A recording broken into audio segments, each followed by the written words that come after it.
Әгәр без халкыбызның киләчәге турында уйлыйбыз икән, иң беренче чиратта татар мәгарифе, татар мәктәбе, татар мәдәниятын кайгыртырга тиешбез. Милләт яшәсен өчен нәкъ менә шулар кирәк тә инде. Билгеле без бу көндә горурланабыз. Безнең икътисадыбыз Россиядә бик тә югары дәрәҗәдә дип әйтәбез, чагыштырмача.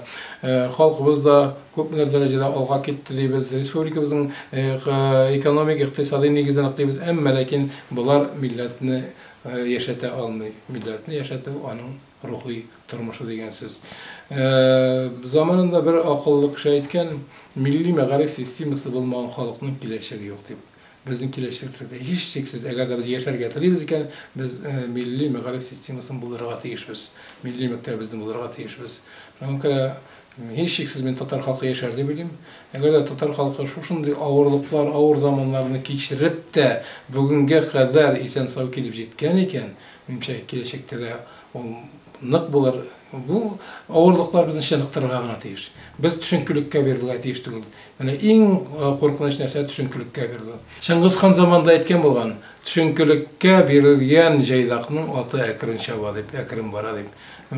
Без өметне өзәргә тиеш түгел. Без мөхәббәт яшәгән, яшибез һәм киләчәктә һичшиксез яшәргә тиешбез. Ләкин әйткәнемчә, һәр кеше милләтен саклау өчен, милләтен яклау өчен, милләтнең киләчәген ныгыту өчен үзеннән өлеш кертергә тиеш. Яшьләр бездән акыллырак булырга тиеш, бездән кыюрак булырга тиеш. Чөнки аларның яшьлек дәрте һәм җыйган менә бу без туплаган тәҗрибәләре, аларның энергетикасы, аларның куәтен өстәргә ул бөтенләй яңа төрле бер сыйфат барлыкка килә. Мәсәлән, безнең бу элеккерәк буңа караганда ул байрак булырга тиеш иде. Чөнки артта калган тәҗрибәне без безнең күңелгә иңдергә тиешбез. Һәм мин бүгенге яшьләрдә шуны күрәм дә. Бүгенге яшьләр безнеңчә бик тә актив. Мин аның өчен бик сөенәм, чөнки алар 80-нче, 90-нчы елларда үскән буын. Иреклекне татып үскән буын. Шуңа күрә минем аларга өметем бик зур. Әмма ләкин бу өметне аклар өчен аларга әле бик күп игелекле гамәлләр кылырга кирәк булыр, һәм тагын да кыюрак булырга, һәм бүгенге көннең таләпләрен белеп, аңлап, халыкның ихтыяҗын аңлап эшләсеннәр иде, үз ихтыяҗларын гына түгел. Татар гаиләсен ныгытыр өчен һичшиксез ул монолит булырга тиеш. Ул төрле милләтле гаиләне мин киләчәгә өметле гаилә дип саный алмыйм. Аңа да мин принципта каршы килә алмыйм, ул бит мәхәббәт белән бәйле. Әгәр дә бер-берсенә гашык булалар икән, инде яшиләр, башка төрле милләт вәкилләре бер-берсе белән кавышсалар да. Әмма ләкин барыбер бер милләттән булган кешеләр кавышкан вакытта ул гаиләнең нигезе ныграк була. Чөнки ул моңа кадәр килгән гореф-гадәтләребезне, йолаларыбызны уртак гореф-гадәткә йолага әверелдерә, һәм менә уртак шундый максатлары, уртак нигезләре булгач, алар әйткәнемчә, аларның нигезләре гаиләләрдә анык була. Катнаш гаиләләргә килгәндә, аларның бер караганда шулай ук өстенлекле яклары бар, чөнки икенче халыкның культурасы белән бай ул, икенче халыкның гореф-гадәтләре белән бай. Әмма ләкин бик еш кына бер милләт менә бу гаиләдә юкка чыга. Әгәр дә ул юкка чыкмаса, икесен дә тигез күреп, икесен дә бергә алып бара алсалар, ул бик яхшы булыр иде. Әмма ләкин ни кызганыч, алай була алмый. Хәтта менә шундый мисал китерә алам мин. Марый белән Чуваш ике кеше гаилә кора, әмма балалары рус була. Анда Удмурт белән Якутмы яисә Башкортмы гаилә кора, балалары рус була. Менә бу нәрсә билгеле кытылгысыз нәрсә бүгенге көндә. Чөнки без шундый заманда, шундый чорда яшибез. Инде милләтне сакларга телибез икән, әйткәнемчә, без милли гаилә төзәргә тиешбез. Ни кызганыч, безнең милли шәһәрләребез юк. Менә шушы нәрсә мине бүгенге көндә бик нык борчый. Без авылга гына таянып бардык моңа кадәр. Чөнки шәһәрләребез инде теге заманнардан ук бетерелгән иде, һәм бүгенге көндә дә безнең бер генә милли шәһәребез дә юк. Әле ярый элек заманнарда һәр бер шәһәр тирәсендә диярлек милли салалар булган. Мәсәлән, Казанда татар бистәсе булган, Уфада да шундый, Уфа гомумән татар халкы белән бик тә тыгыз элемтәдә булган шәһәр, анда татарлар бик күпләп яшәгән. Чиләбедә булсын, Оренбургда булсын, башка җирләрдә булсын, һәр бер шәһәрдә бер аерым татар төбәкләре булган. Бүген Казанда ниндидер бер зур булмаган татар утраулары гына бар. Мәсәлән, Язучылар берлеге дигән утрау бар, Камал театры, Тинчурин театры дигән утрау, Хәлеп дигән оешма хәзер барлыкка килде менә дигән яшьләр бөтен татар конгрессы утраулары, ләкин гомумән алганда безнең андый шәһәрне тотарлык рухи халәтебез, милли рухи халәтебез юк. Рухи бердәмлек булсын өчен бер максат кирәк. Милли аңы үстерү. Милли аңы югары булмаган милләт шулай ук ул бик ерак китә алмый. Әгәр дә мәсәлән безнең соңгы елларда булган хәлләр, телләр мәсьәләсе булсын, башка мәсьәләләр булсын, шушы хәлдә булмас иде, әгәр дә безнең халкыбызның шул исәптән депутатларыбызның да җитәкчеләребезнең дә милли аңы югары дәрәҗәдә булган булса. Менә Кавказ халыкларын кара, Чечен халкын кара, Грузин халкын, Әрмән халкын кара. Аларда бит милли аң бөтенләй югары дәрәҗәдә. Балтык буе халыкларын әйтмим дә. Бу яктан караганда безнең халык бик тә түбән дәрәҗәдә аның милли аңы. Белгән мин монда һеч кенә халыкны гаепләргә уйламыйм. Ул шундый хәлгә куелган инде. Ләкин безгә әкренләп үзебезнең милли аңыбызны күтәрү белән шөгыльләнергә кирәк. Монда кем шөгыльләнә бу эш белән? Билгеле инде шөгыльләнә әдәбият, сәнгать әһелләре, театрларыбыз һәм башка шундый иҗади оешмаларыбыз. Ләкин әгәр дә хөкүмәттән ярдәм булмаса, хөкүмәт бу эшләрне хупламаса, милли аңны тиз генә бик җиңел генә күтәреп булмаячак. Безнең җитәкчеләребез монда авангардта барырга тиешбез. Без чөнки без һәр вакытта без шәрқи халык бит. Без һәр вакытта өстәгеләргә карап үрнәк алырга өйрәнгән. Мин гадәттә бер мисал китерәм. 90-нчы елларда безнең вакытта хөкүмәт рәисе Мөхәммәд Сабиров иде. Көннәрдән бер көнне ул Татарстан Дәүләт Советының утырышына бер бик матур мехтан тегелгән фуражка, бүрек сыман фуражка, Кавказ фуражкасына охшаган киеп килде. Һәм бер айдан соң тагын Дәүләт Советының парламентның утырышы булды һәм бөтен район җитәкчеләре шундый фуражка киеп килгәннәр иде. Менә үрнәк алу.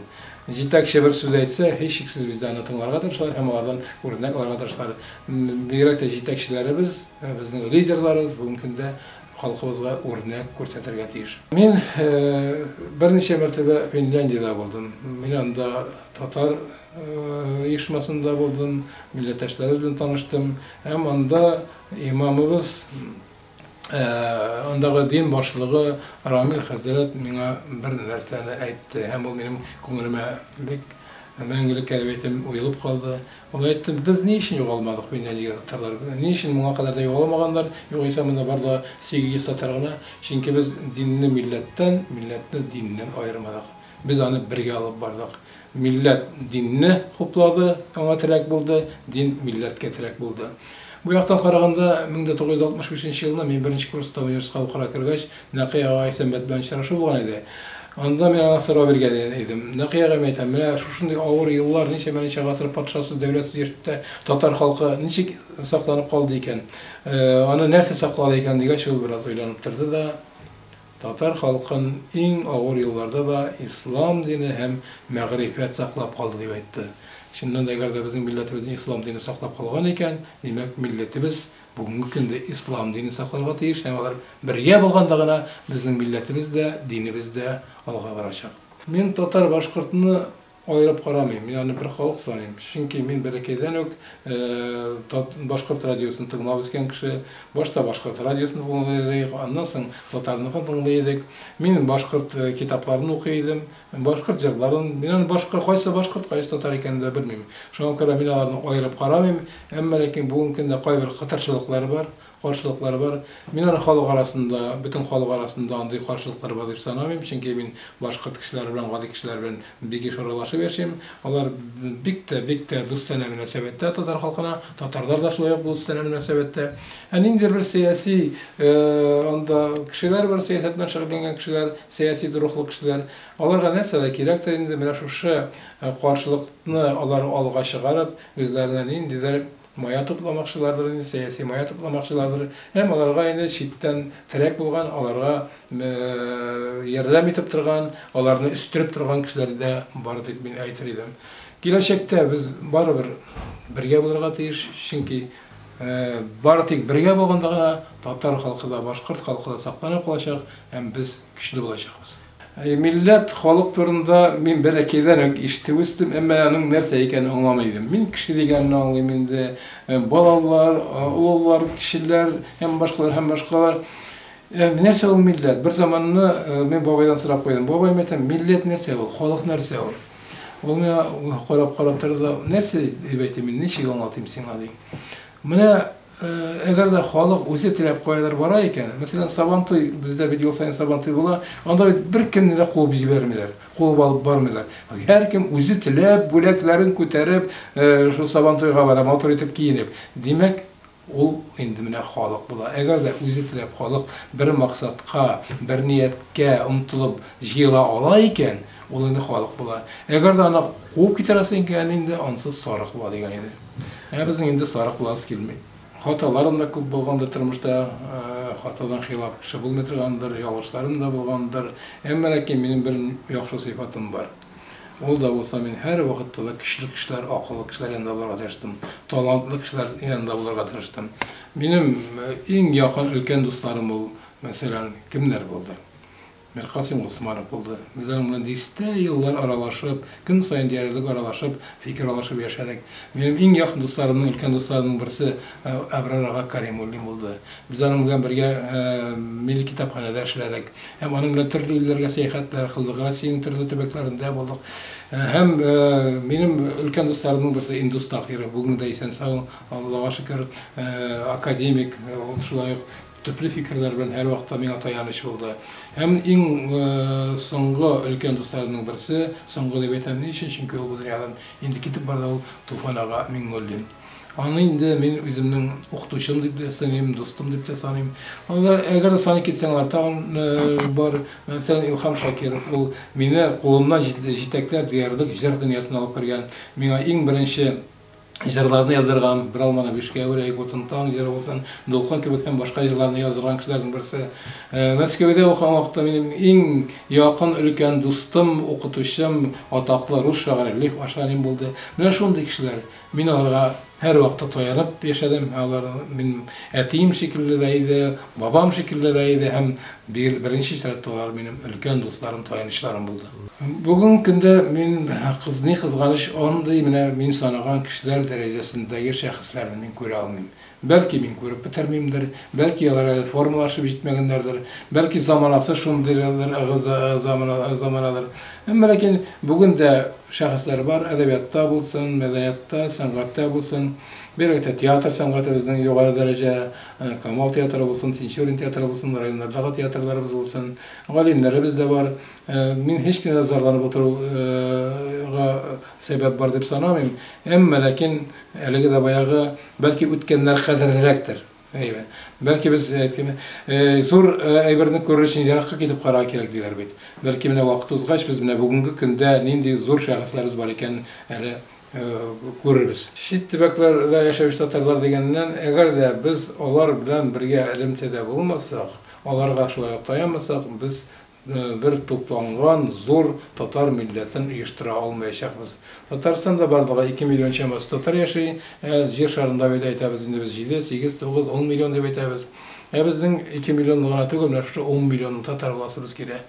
Аның тагын бер нәрсәсе бар, ул бик зур байлык. Мен кай вакытта шаяртып та куям, без күп милләтле татар халкы дип. Чөнки чыннан да бер мозаик шикелле.